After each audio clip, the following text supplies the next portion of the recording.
dama ne problème bi xam ngeen lan la xeex la boo xam ne bii xeexu ay nit la yu nekk ci gannaaw di pousse presse bi nañu waxante dëgg ñooñee nag am na loo xam ne dañ ko daan am démb ak barki démb mënatuñ ko amati qulil haqq walaw kaana ala nafsika qulil haqq walaw kaana murran lu mu dëgg lu mu nekk dëgg nañ ko waxante man ci taskati xabaar yi laa bokk ci corporation bi laa bokk waaye xam nga lii mbir tey mbir mooy xeex bi du xeexu taskatu xabaar yi de xeexu patron de presse yi la ñoom ñoo dem ba mu yàgg ñu ne gouvernement bi daf leen a bëgg a xoj fan la leen gouvernement bi di xoje ban intérêt la gouvernement bi di am pour xoj ay presse am ak yu demee noonu li ci gën a deeti nag boo waxee ñu ne woy Ousmane Sonko te moom nag moom moo ci gën a weexu donc moom Ousmane Sonko dafa bëgg a def ni xii dafay fayantoo Ousmane Sonko fayantoowul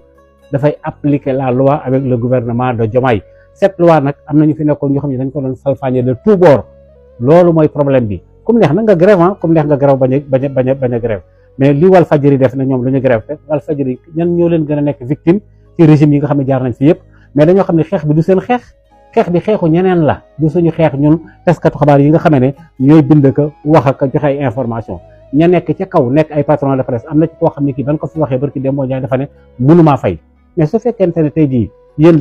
ñoom dañoo wax ne bind nañ Diomaye waaye mënuñoo yegg ci Diomaye parce que répondre leen son emploi du temps bu fekkee dafa chargé mais dañuy def délégation dem ci inspecteurs yi wax leen na leen lii ak milieu lañ man wala ñu dem ci ministère bi nga xam ne moom lañ dénk wàllu communication ne ko kët gisaguñu Diomaye waaye tel ak tel waxal ñu kon président da ko ñun lii ak lii mën nañ ko faye jamono ñooy mais di def grève def sa édito daal dina léegi mort programmé fan lañ ci kan moo ko programmé xanaa kon kay ñi nekkul ci yoon ñoom ñoo programmé leur propre mort dama ne Ousmane Sonko defu leen dara gouvernement Diomaye defu leen dara te grève bii ngeen di grève itam c'est pas la première fois ñu def ko mosu ñu fay def grève de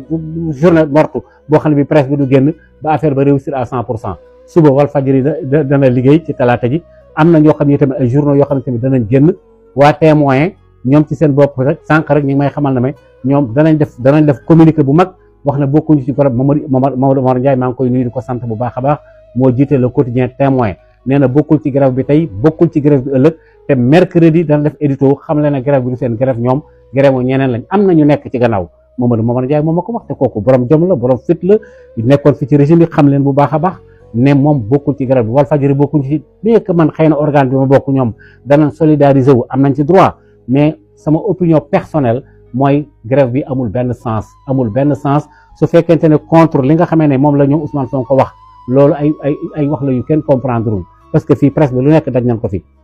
fi ci jamonoy Ablaye Wade ñun ci suñu bopp Sud FM ak groupe Sud Communication ñu nekk ci victime jamonoy Macky Sall ñu nekk victime Ablaye Wade dem na ba nga xam ne dafa tere bépp publicité boo xam ne bii dafa war a génn ci fu mu mën a doon jëm ci groupe Sud Communication boobu ana gaa yi beneen bi ci tegu le président Macky Sall avant mu fiy jóge lan la deful presse bi laa la wax ni ñoom Pape Alé Niang d'accord ñu daal di génn daal di benn monstre nangam xeex ko Serigne Saliou Gueye ñu delluwaat ko mais c'est-à-dire que torturer leen d'une façon énorme tëj Walfadjri nangu licence am defati ko fi ba noppi taskatu xabaar yi ku génn ñu dóoral lacrymogène dama ne xeex bi ñeneen la xeex bi patron presse yi ñoom ñoo daje am seen ay problème yoo xam ne fay ñu seen ay impôt su fekkente ne loolu la dañoo war a fay impôt comme ni ko Sénégalais yépp di ko fayee su fekkente ne du problème impôt nañ dem waxtaan ak gaañi waaye nag du raison nga naan Diomaye bind naa ko tontu wuñu nangam ak nangam mort programmé quel mort programmé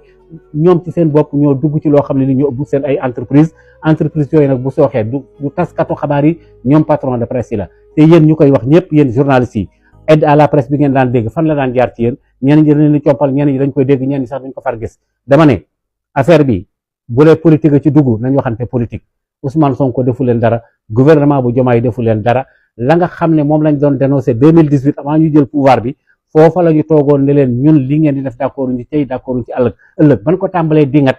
ñoom Ousmane Sonko bàyyiwul ba ñëw ci pouvoir bi doog a dingat lu mel noonu kon dama ne nañu delloo si xel yi comme neex nag ma je le répète comme neex nag nga grève mais grève bi du am benn sens parce que du yëngal gouvernement bi fenn te sax am na ci loo xam lii am na ci presse yoo xam ne sax waay ndokk ba xam bu génnul lan lay jariñ gouvernement bi ak lan la leen mën a wàññi lan